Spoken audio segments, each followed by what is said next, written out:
दुखी मत होइए। मैं आपकी सौगंध खा करके कहता हूं पिताजी, मुझे कोई मार नहीं सकता, आपको दुखी होने की कोई आवश्यकता नहीं है। पिताजी ने कहा कि हे पुत्र नंदीश्वर, ऐसा कौन सा तप है, ऐसा कौन सा ज्ञान है, ऐसा कौन सा योग है जिससे उस मृत्यु को तुमने जीत लिया है, उस मृत्यु का भय नहीं है, हम जानना चाहते हैं।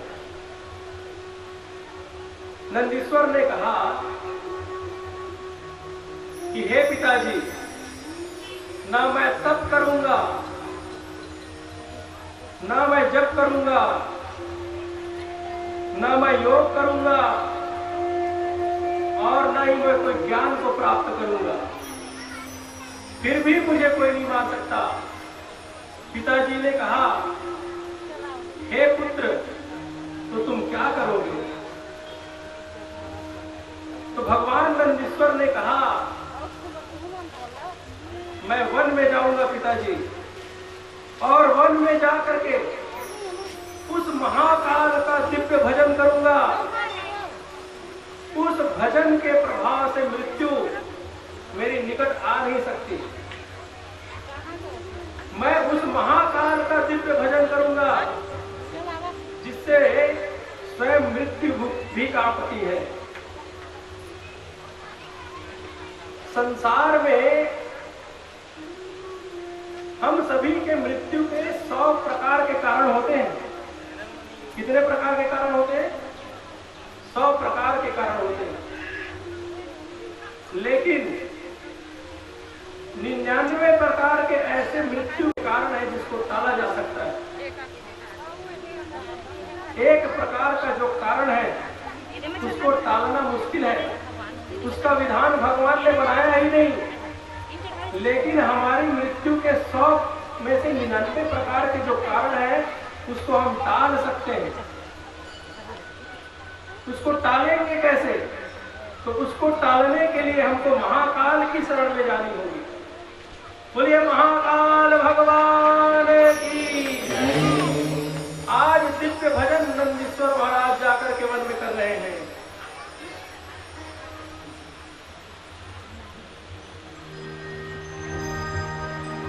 जरी पकड़े बाहें सुंदर आवारा, कितना सुंदर आगे हो, कितना प्यारा। सीताराम राम राम सीताराम,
जय हो। भगवान के दिव्य नामों का स्मरण करते हुए नंदीश्वर जी महाराज भगवान के दिव्य नामों का ही स्मरण करते हुए अत्यंत समय को बिताने लगे। भगवान शिव ने उनके नाम को सुन करके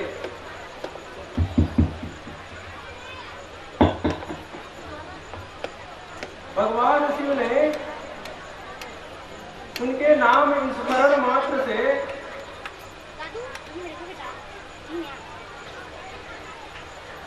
उनके नाम स्मरण को सुन करके उनके पास जाने का निश्चय किया।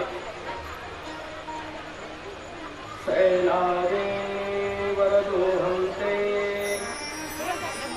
तपसानेन तोषितः साधु तप्तं तया धीवन् गृहीयते मनोगतम्। भगवान शिव उस शिलाद पुत्र नंदीश्वर के पास पहुंच गए और प्रकट होकर के कहते हैं कि हे शिलाद पुत्र, मैं तुम्हारी इस तपस्या से बड़ा ही प्रसन्न हूँ, संतुष्ट हूँ और मैं तुम्हें वरदान देने आया हूँ। हे धीमन, तुमने अच्छी तपस्या करी, मैं अत्यंत प्रसन्न हूँ। तुमको जो भी अभिष्ट फल अपने जीवन के लिए चाहिए तुम मांग सकते हो। शिव के ऐसा कहने पर नंदीश्वर ने भगवान शिव के चरणों में प्रणाम किया और जरा एवं शोक का नाश करने वाले उस परमेश्वर परमपिता शिव को प्रणाम किया। भगवान शिव को नंदीश्वर ने कहा, आप महाकष्ट को नाश करने वाले हैं, आप विश्वध्वज हैं, आप लोगों के जीवन में भक्ति भर देने वाले हैं प्रभु। आप संसार के समस्त मायाओं से छुड़ाने वाले हैं।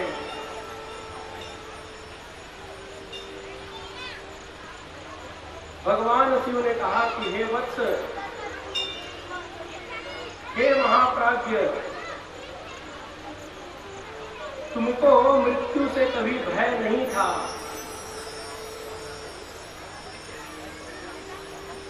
तुम हमेशा ही अभय बने हुए थे, क्योंकि आप मुझसे ही उत्पन्न हुए हैं, मेरे अंश से उत्पन्न हुए हैं।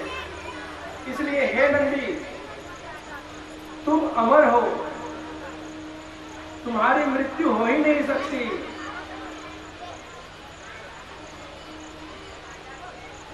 तो नंदी ने कहा कि हे भगवान, मेरे पिता के पास 2 ब्राह्मण गण आए थे मुनि के रूप में। उन्होंने कहा कि आपका जो पुत्र है वो अल्प आयु से पीड़ित है, वो अल्प आयु वाला है, वो अमर नहीं है, मेरे पिता बहुत दुखी हैं। भगवान शिव ने कहा कि वो जो ब्राह्मण है उनको मैंने ही भेजा था,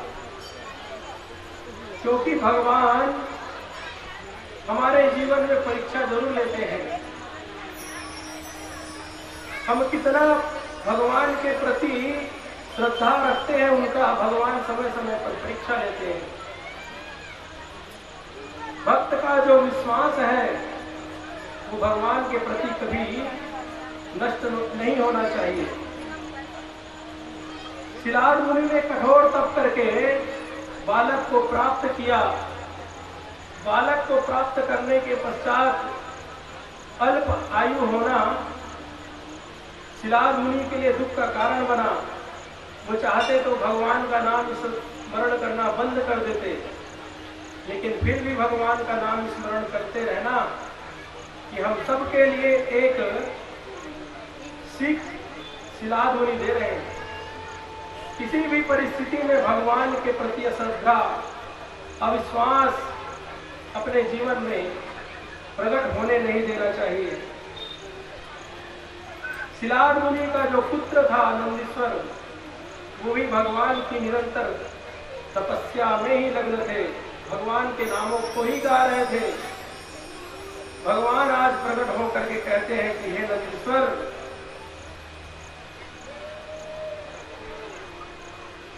तुम्हारे जो तेज क्षीण हो गया था, उस क्षीण को पुनः स्थापित करने के लिए मैंने तुमसे तप करवाया। इस तप करवाने का कारण भी मैं हूं। इसलिए हे नंदीश्वर, तुम अपने परीक्षा में तो आज उत्तीर्ण हो गए, पास हो गए, साथ ही मैं तुमको अपना खास गण बनाता हूं, गणों में सबसे श्रेष्ठ बनाता हूं। तुम मेरे पास निरंतर वास करो। इस प्रकार से भगवान शिव ने नंदी को अपने पास ही रख लिया और खास गण बना करके रख लिया। आज नंदीश्वर महाराज अपने संपूर्ण जीवन का चरित्र सनत कुमार को सुना रहे हैं। इस चरित्र के माध्यम से विश्वास और तप, ये हमको अपने जीवन में उतारना होगा। किसी भी परिस्थिति में भगवान के चरित्रों को हमें अपने जीवन में समाप्त नहीं करना चाहिए, उनके दिव्य गुणों को स्मरण में रखना चाहिए। बोलिए शंकर भगवान की। जो 88,000 ऋषि मुनि हैं, ये सूत जी महाराज से पूछते हैं कि हे भगवान, हे सूत जी महाराज, क्या इस संसार में व्यक्ति जो अधम कर्मों को करता है, जो कर्म करके व्यक्ति घोर नरक में पड़ता है, तो क्या ऐसा कोई व्रत है जिसको कर लेने से कलयुग के लोगों के लिए वह सार्थक सिद्ध हो? सौनकादि ऋषियों के पूछने पर सूत जी महाराज कहते हैं कि हे ऋषि मुनि ब्राह्मणों, मैं तुम्हें वो पवित्र शिवरात्रि व्रत का विधान में सुनाऊंगा, जो शिवरात्रि का व्रत करके एक सोमनी नाम की कन्या का उद्धार हो गया।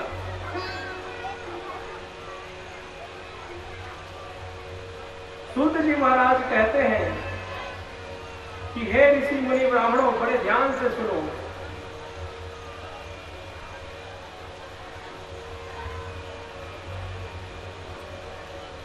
ब्राह्मण कुल में उत्पन्न एक सोमनी नाम की कन्या थी।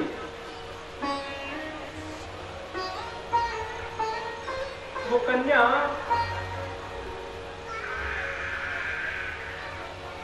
का जब जन्म हुआ तो उनका नामकरण संस्कार किया गया। समय बीतता गया, जब वो कन्या विवाह योग्य हो गई तो उनका विवाह संस्कार भी कर दिया गया।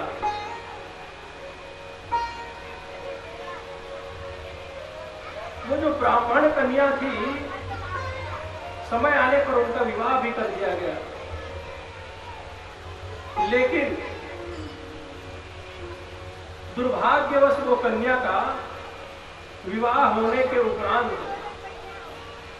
कुछ वर्षों के बाद ही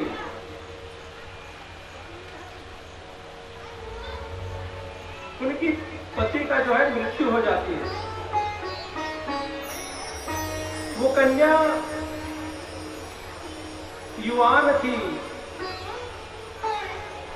वो कन्या पतिव्रता धर्म का पालन करने वाली थी, युवान थी,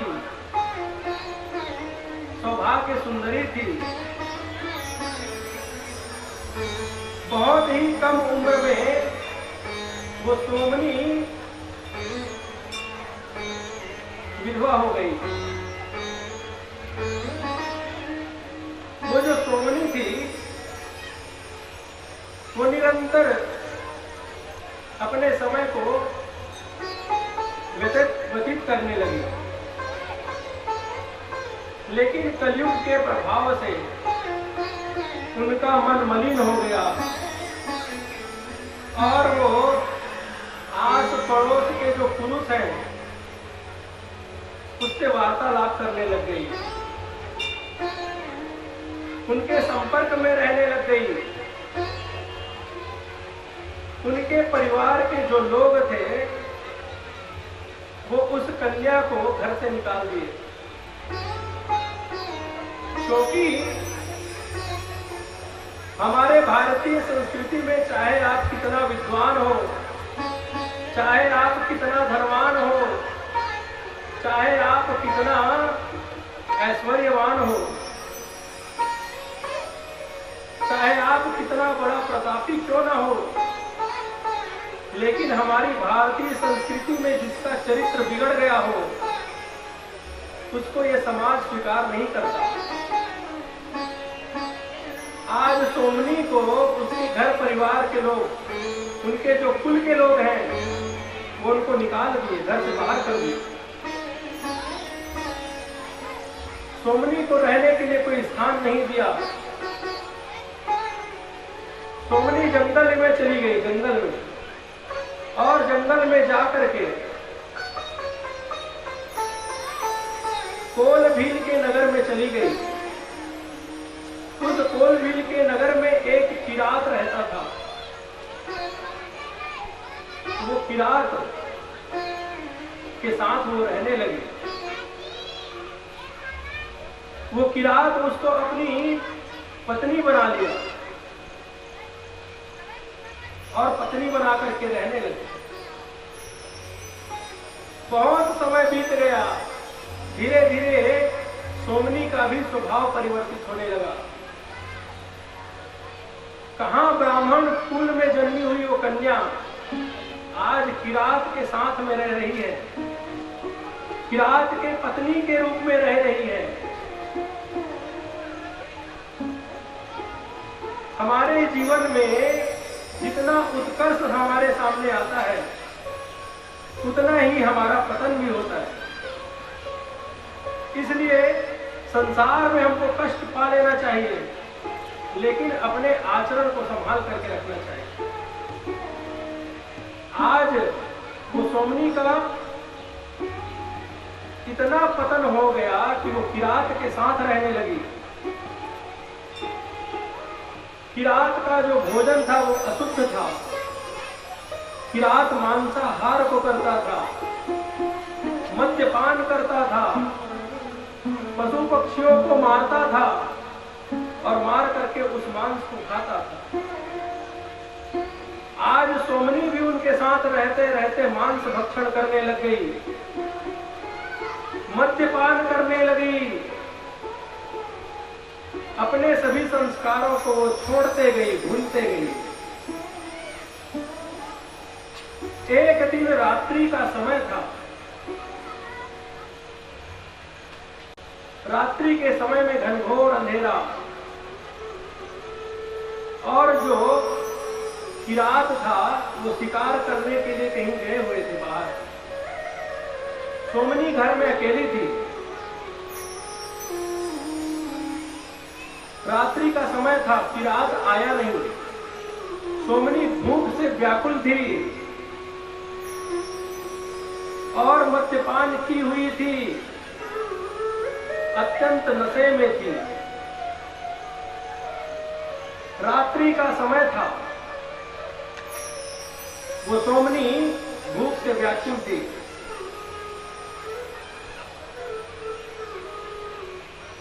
कहीं पर भी उनको मांस का टुकड़ा नहीं मिला, तो सोमनी अपने घर में ही बंधे हुए, अपने घर में कुछ गाय के बछड़े बंधे हुए थे उनके घर में, कुछ बकरियां बंधी हुई थी। सोमनी गई और बकरी को मारने के लिए गई, लेकिन अंधेरे में उसे दिखाई नहीं दिया। वो सोमनी अंधेरे में ही गाय के बछड़े को मार देती और गाय के बछड़े को मार करके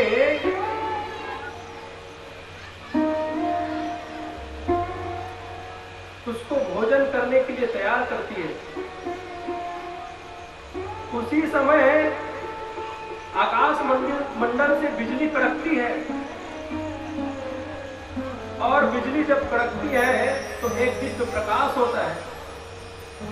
उस प्रकाश से वो सोमनी उस बछड़े को देखती है और बछड़े को देख करके कुछ क्षण के लिए उनको पश्चाताप होता है, बहुत दुखी होती है। लेकिन भूख से व्याकुल और पथभ्रष्ट होने के कारण, अधिक नशा करने के कारण उस बछड़े को वो पकाती है और खाती है, खा भी डालती है।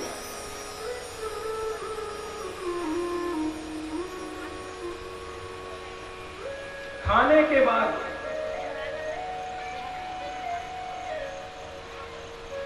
कुछ समय के बाद वो किरात आया। किरात आकर के समय बीतता गया, किरात की भी मृत्यु हो गई और वो सोमनी की भी मृत्यु हो गई। यम के दूतों ने उनको पास में बांधकर अत्यंत कष्ट देते हुए कई वर्षों तक घोर नरक में रखा गया। घोर नरक में रखने के बाद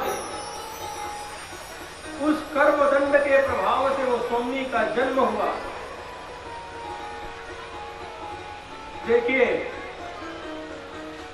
हमारे सनातन धर्म में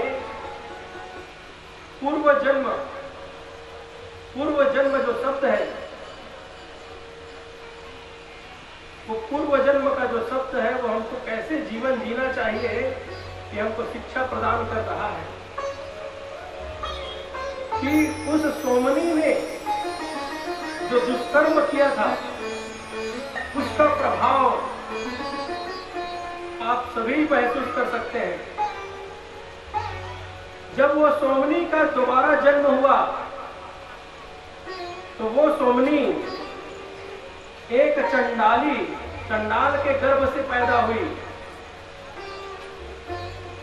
ब्राह्मण कुल में जन्मी हुई सोमनी अगले जन्म में चंडाल के गर्भ से जन्म ली और चंडाल के गर्भ से जन्म लेकर अत्यंत दुख को सहने वाली दूसरे जन्म में दोनों आंख से अंधी,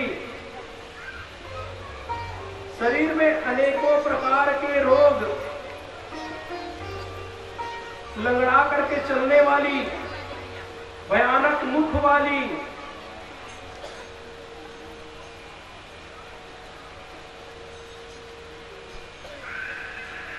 और दोनों आंख से अंधी, कुष्ठ रोग से पीड़ित थी।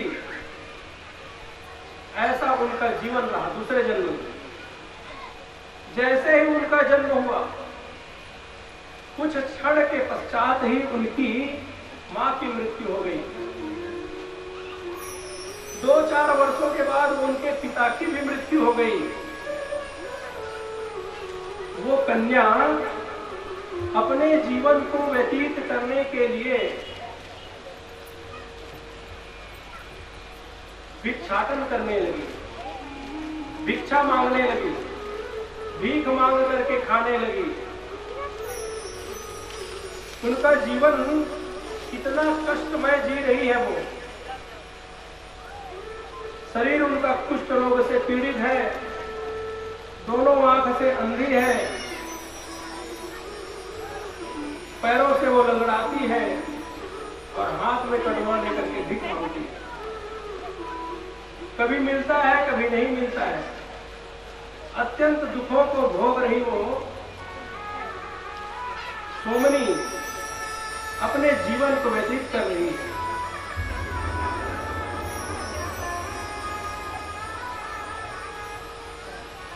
और एक समय ऐसा आया कि उस कन्या को यह ज्ञात हुआ कि बहुत सारे लोग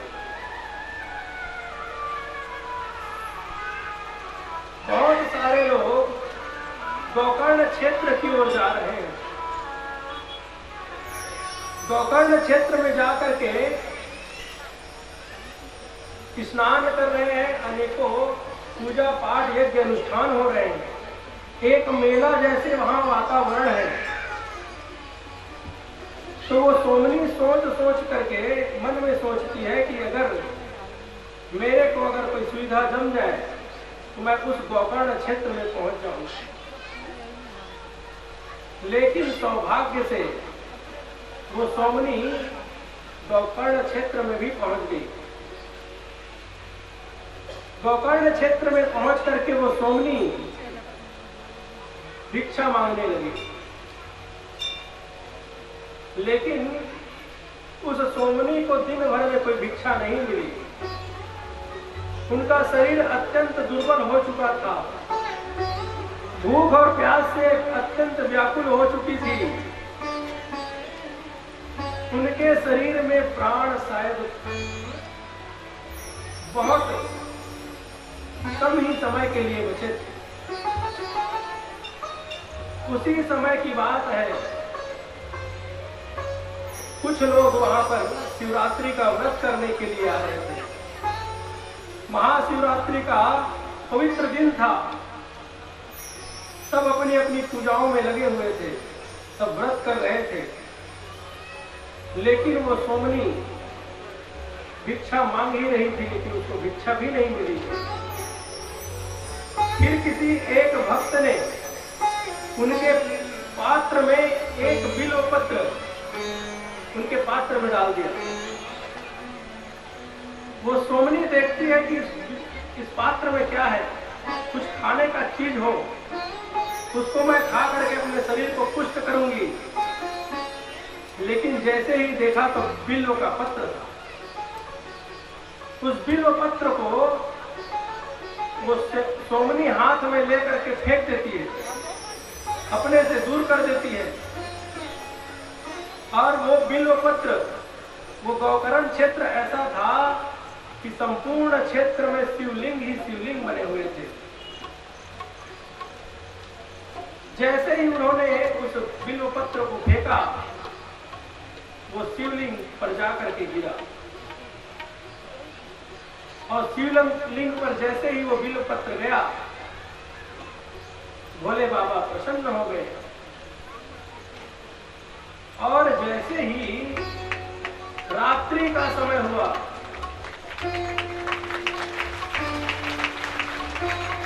जैसे ही रात्रि का समय हुआ,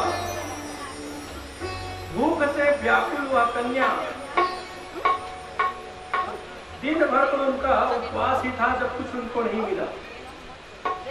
लेकिन रात्रि का भी जागरण, उनका भूख लगने के कारण रात्रि का जागरण भी हो गया।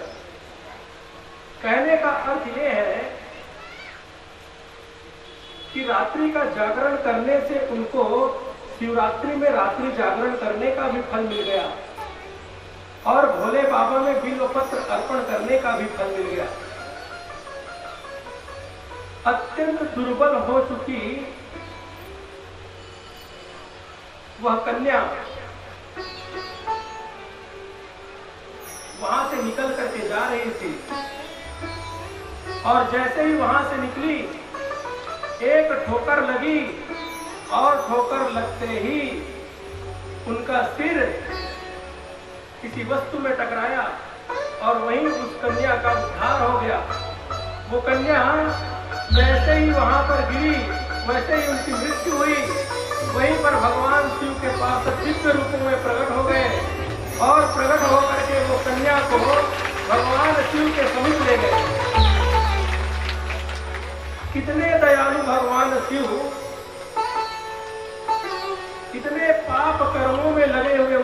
का उद्धार एक सहज शिवरात्रि का व्रत करने से प्राप्त हो गया। ऐसे भोले बाबा को बताइए कौन नहीं भजेगा, कौन ऐसे भोले बाबा से प्रेम नहीं करेगा? आप लोग हाथ उठा करके बताइए, क्या आप लोग ऐसे भोले बाबा से प्रेम करेंगे ना? हाथ उठा के बताइए। सभी प्रेमी बैठे हैं तो भगवान शिव का ये दिव्य भजन को सुनिए जो हमारे भैया तैयार करके लाए हैं। भोले बाबा से ही प्रेम हो जाएगा। तू अगर चाहे तो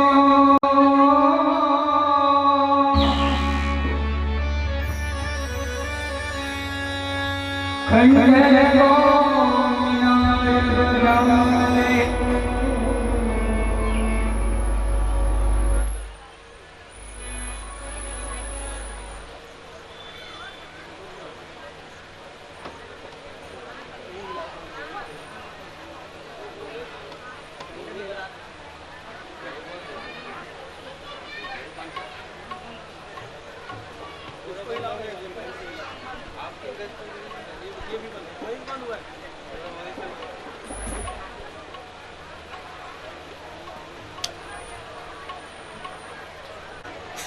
तुम हाथ उठो, पहले बैठ गए हो।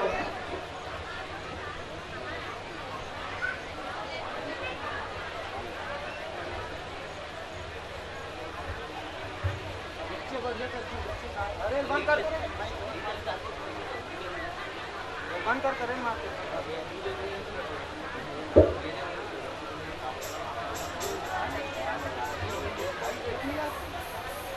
बोलिए शंकर भगवान की। चलिए ये भैया को बनाने दीजिए, तब एक कथा और सुनाते हैं आपको।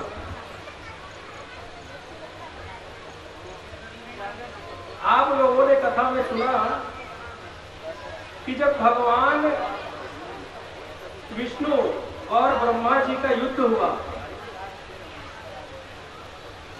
दोनों में श्रेष्ठ कौन है, इस विषय में दोनों का युद्ध हुआ था।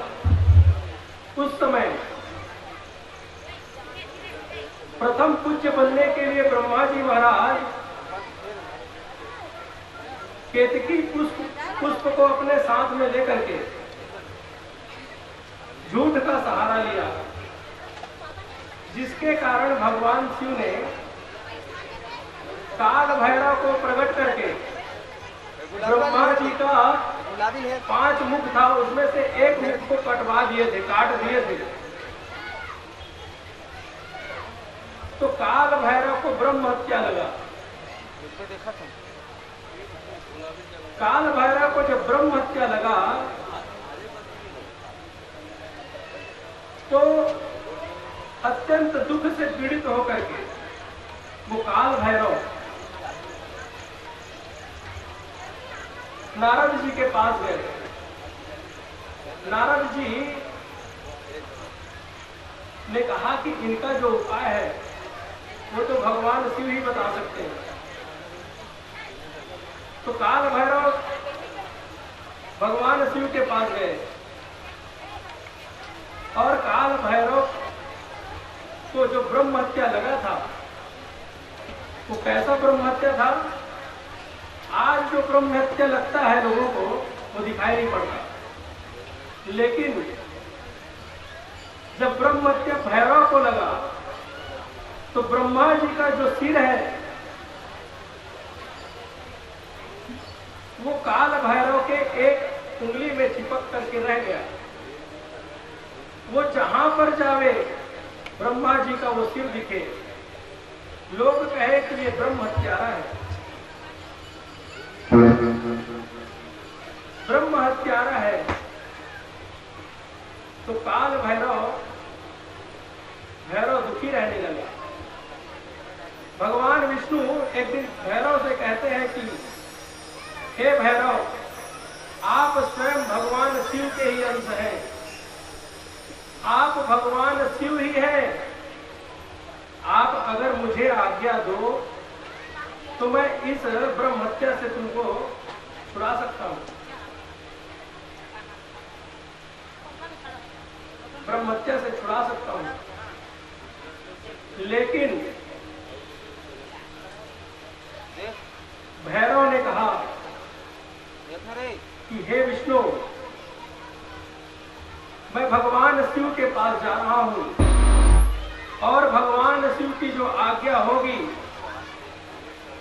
वही कार्य को मैं करूंगा। काल भैरव वहां से निकला और भगवान शिव के पास पहुंचा। भगवान शिव के पास पहुंच करके काल भैरव ने कहा कि मुझे ब्रह्म हत्या लगा है देखना रे और ये जो ब्रह्मा जी का जो सिर है मेरे उंगली में ही चिपका हुआ है। कब से ऐसे लेकर के मैं डोल रहा हूं संसार में, कुछ उपाय बताइए प्रभु। भगवान शिव ने कहा कि तुम तीर्थ की यात्रा करो, देखना रे उधर देखना रे तीर्थ यात्रा पर जाओ और जिस स्थान पर तुम्हारी उंगली से ये ब्रह्मा का सिर अलग हो जाएगा तो तुम्हारा ब्रह्म हत्या भी छूट जाएगा। आज भैरव जितने भी तीर्थ है सबका तीर्थ यात्रा में तीर्थाटन कर रहे हैं, लेकिन कहीं पर भी उस ब्रह्म हत्या का निवारण नहीं हो रहा। फिर अंत में वो भैरव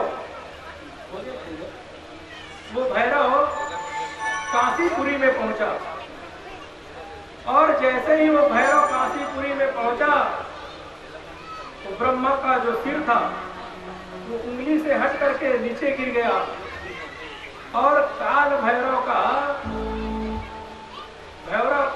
का जो ब्रह्म हत्या था वो दूर हो गया। काशीपुरी की इतनी महिमा है कि लोगों की ब्रह्म हत्या को भी मिटा देती है। ऐसे ही पवित्र पुरी काशी, ऐसे पवित्र पुरी काशी के लिए आप सब खड़े होकर के दिव्य भजन का श्रवण करें। बोलिए शंकर भगवान की। एक भजन उसके बाद आरती करेंगे।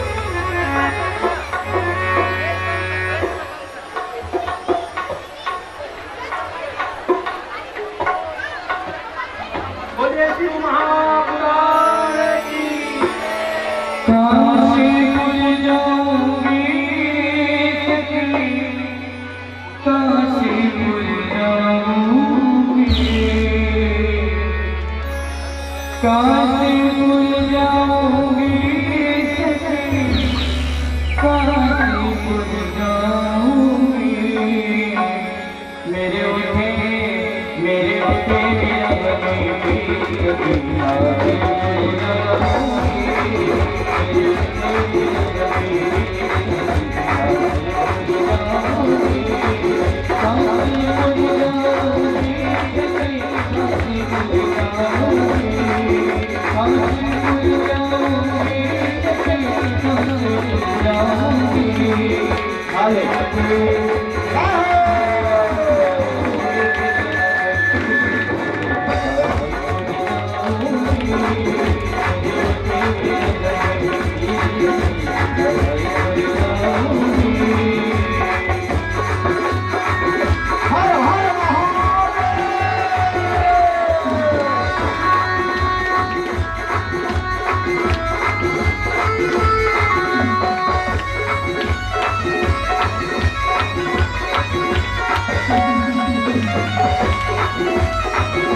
महिमा सचन प्रयत्न पूर्वे शाना संतिले सवराय कामेन कामेश्वर वैष्णवरो आवाहं न जानामि तो अर्चनम् पूजा से न जानामि समस्व परमेश्वराः कायवाङ्पापिनं घोरं सर्वपापो हरो भवः नारायणसुन्दरपुष्पाणि यथा कालो जय हो नारजी महाराज की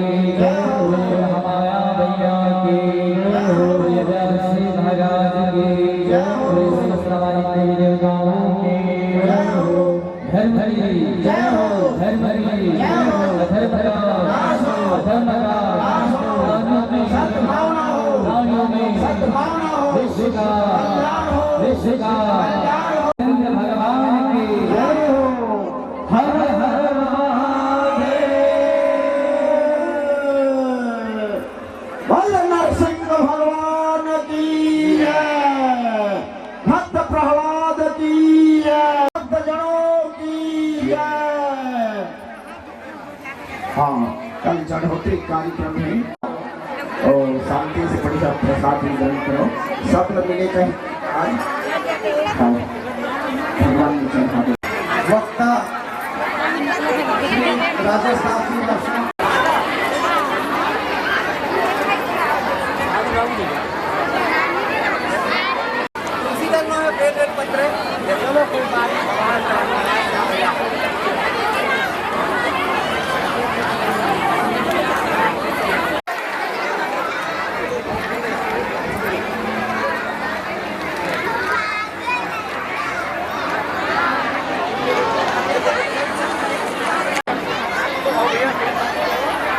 बढ़िया आप आगे अच्छा लगे समय निकाल के देंगे तरह से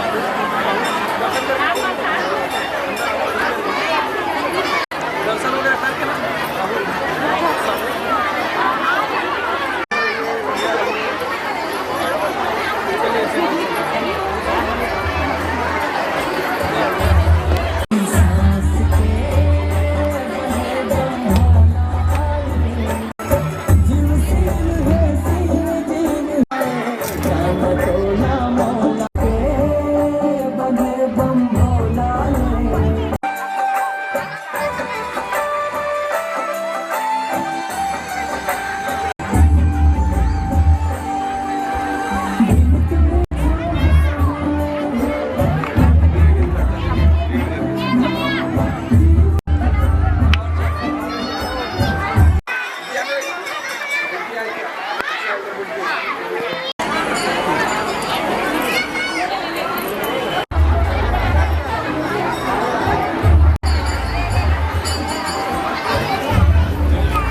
इतना तंग किया यार आज कहाँ गए